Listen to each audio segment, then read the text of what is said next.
자, 공직 희망하시는 분들에 대해서 오늘 계속 이제 말씀을 드릴 건데, 요 부분은 지금 제가 말씀 요 10분 정도의 영상은 이제 면접, 나중에 공무원 시험 이제 합격하셔가지고 면접 보실 때나 이제 혹시라도 누군가가 이제 그럴 일이 아마 있을지는 모르겠는데, 누군가가 이제 어떤 그 공식적인 자리에서 질문을 할 때가 있어요. 질문을 하시면 그때 한 번쯤 답변을 하셔야 될 수 있는 내용들입니다. 이거는 그 공공기관, 공기업에 가실 분들도 해당이 돼요. 그래서 이 부분은 약간 지식적인 측면이 있습니다. 잘 들어주셔야 돼요. 자, 뭐 공무원 헌장인데, 공무원 헌장.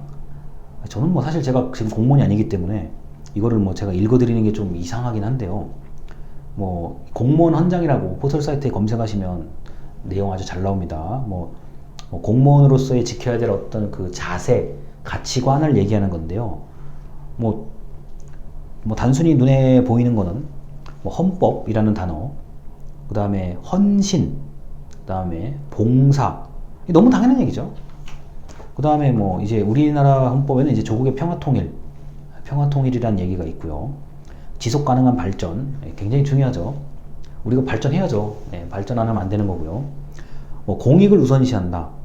자, 투명성, 공정성, 책임성. 이거는 모두 행정학 배우신 분들은 귀가 닳도록 들었던 얘기들이죠. 투명성, 공정성, 책임성은 행정학에서는 매우 중요한 부분인데, 어차피 공무원이 행정 영역이기 때문에 그렇습니다. 그 다음에 창의성, 전문성, 적극성.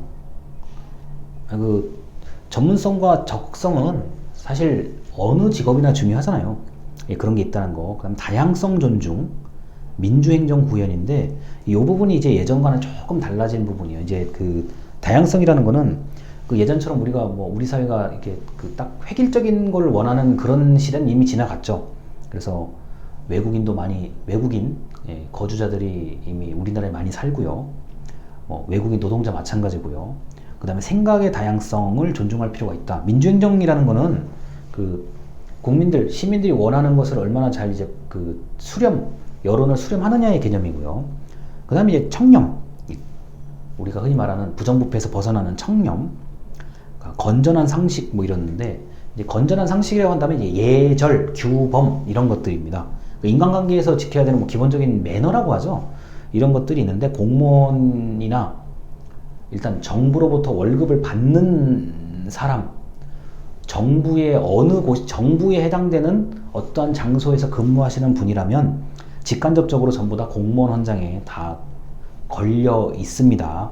관련이 안 될 수가 없어요. 이건 무조건 관련이 됩니다. 이런 게 있는데, 이게 아무래도 여러분들이 이제 공무원 하실 분들이라면 처음에 이제 무조건 알아야 되는 것들이고요. 특히 뭐 면접이라든가 어떤 공식적인 자리에서 질문을 할 때 이런 거를 물어보실 수도 있어요. 특히 면접에서 뭐 공무원 헌장이라는 얘기를 물어볼 가능성이 있죠. 왜냐하면 윤리를 중요하게 여기는 평가자들이 분명히 계시기 때문에 이런 거를 물어볼 수도 있습니다. 자, 그 다음에 이제 법적 근거.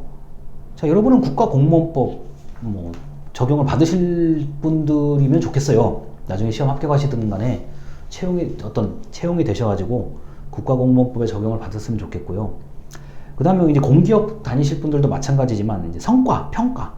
여러분의 나의 업무에 대한 평가. 내가 맡은 일을 잘했냐 못했냐에 대한 평가를 분명히 받으셔야 되고요.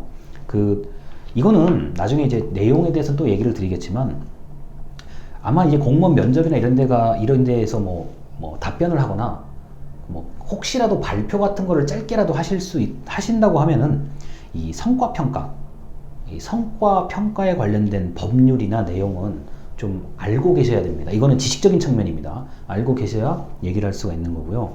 왜 이걸 제가 말씀을 드리냐면은, 어차피 정부에서도 일을 하는데 일을 얼마나 잘했냐, 그러면 네가 일한 것에 대해서 결과가 뭐냐, 성과가 뭐냐, 이거를 꼭 물을 수밖에 없거든요. 그렇기 때문에 이거는 이제 현실적인 의미에서 성과 평가의 중요성을 저는 좀 말씀을 드리고 싶습니다. 이런 게 있다는 거 정도. 그래서 기본적인 조금 더 지식적인 측면은 이제 중간고사 전에 제가 한꺼번에 정리를 해드릴 거고요. 이게 면접 같은 데서 혹시 물어볼 수 있구나. 이런 건 좀 외우셔야 되는 부분들이 있어요. 그 다음에 이제 요새 이제 2020년 기준으로, 자, 그 다음 이제 그 강의 자료입니다. 이 적극행정. 이 적극행정이라고 한다, 적극행정은요, 이제 적극적으로 뭐 어떤 공직에 있는 분들이 일을 해야 된다는 얘기거든요. 그리고 적극적으로 일을 해서 뭐 성과가 좀 덜 나온다든가, 그래서는 안 되겠지만 뭐 실패하거나 뭐 이런 경우가 있다고 하더라도 일단은 적극적으로 일을 하자는 취지가 이 적극행정이고요. 여기서 반대는 소극행정이에요. 소극행정은 그 국민신문고 사이트요. 국민신문고 홈페이지에 굉장히 자세하게 나와 있더라고요. 그래서 해야 할 일을 안 하거나 할 수 있는 것을 안 해서 국민에게 불편을 주는 행위를 소극행정이라고 얘기합니다. 뭐 적당히, 대충, 그 다음에 뭐 너무 탁상행정, 우리가 책상에만 앉아서 현장을 모르고 하는 행정, 뭐 복지부동, 그냥 머물러 있는 것, 아무것도 안 하고 머물러 있는 것, 몸을 웅크리고 있는 것, 이런 것 등등을 소극행정으로 분류를 해놨더라고요. 그래서 제가 이 국민신문고 홈페이지에 있는 거를 제가 이렇게 캡처를 해서 보여드리는 건데, 이 적극행정, 소극행정에 대한 게 뭔지에 대한 거 정도는 한 번쯤 물어볼 수 있을 것 같아요. 이 정도는. 왜냐면은 지금 이 영상을 보시는 분들이 2020년에 보시는 거잖아요. 물론 뭐 내년에 보실 수도 있겠지만, 현재 기준에서 만약에 좀 그 어떤 유행? 좀 관심사? 정부의 어떤 좀 관심사라고 한다면 적극행정인 것 같아요. 제가 보기에는요. 그래서 적극행정이 뭐냐? 라고 물으면 여러분들이 답변을 좀 하실 준비가 돼 있었으면 좋겠어요. 간단하게라도. 소극행정이 뭐냐? 적극행정이 어떻게 보면 반대가 소극행정이잖아요. 그러니까 이런 걸 좀 내용을 알고 계시면 뭐 자기소개나 면접이나 이런 거에 좀 한 번쯤 얘기를 할 수가 있다는 거죠. 물론 자세하게 내용을 길게 얘기하는 게 참 좋긴 한데 우리가 시간이 그렇게 안 된단 말이에요. 면접 같은 거는요. 그래서 이런 단어 하나, 저 사람은 지원자 말을 들어보니까 적극행정이라는 단어도 나오고 소극행정이라는 단어도 나오네. 뭐가 좀 있구나. 다른 사람 말하는 거하고 좀 차별화가 되는구나. 이런 거를 원하는 거예요. 평가자 입장에서는 점수를 비교해서 줘야 될 거 아니에요. 근데 그냥 평범하게 말하는 사람들만 다 있어요. 그러면 이상하잖아요. 그럼 이제 저 사람 뭐 A, B, C, D, E, F, G 뭐 이 사람들은 다 비슷비슷한 말을 했는데, 자 H라는 사람은 갑자기 얘기를 좀 들어보니까 뭐 적극행정, 뭐 소극행정, 뭐 예를 들어서요 성과평가, 공무원 헌장 뭐 이런 단어들이 좀 다른 지원자하고 다르게 좀 못 들은 단어가 좀 나와요. 그러면 이제 흥미를 가질 수가 있죠. 근데 만약에 이제 또 거기에 대해서 또 얘기도 웬만큼 잘한다 그러면은 면접은 그러면 100% 합격이에요. 아니 어차피 말하는 사람이 정확하게 말하면 무조건 점수 잘 나오게 돼 있잖아요. 그래서 이 공직 희망에 대한 요 영상은 지금은 아니더라도 어차피 중간고사 전에 제가 한 번쯤 지식적인 측면을 정리를 해드릴 건데, 요런 거에 이제 해당이 될 수도 있다. 그러니까 미리 시간이 진짜 되시면요, 그냥 포털 사이트에 단어만 검색하면은 웬만큼 내용이 요새 블로그에 소개가 잘 돼 있어요.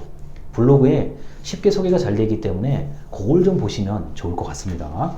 일단 여기까지 제가 말씀을 드리고 이제 오늘의 마지막 영상으로 가도록 하겠습니다. 감사합니다.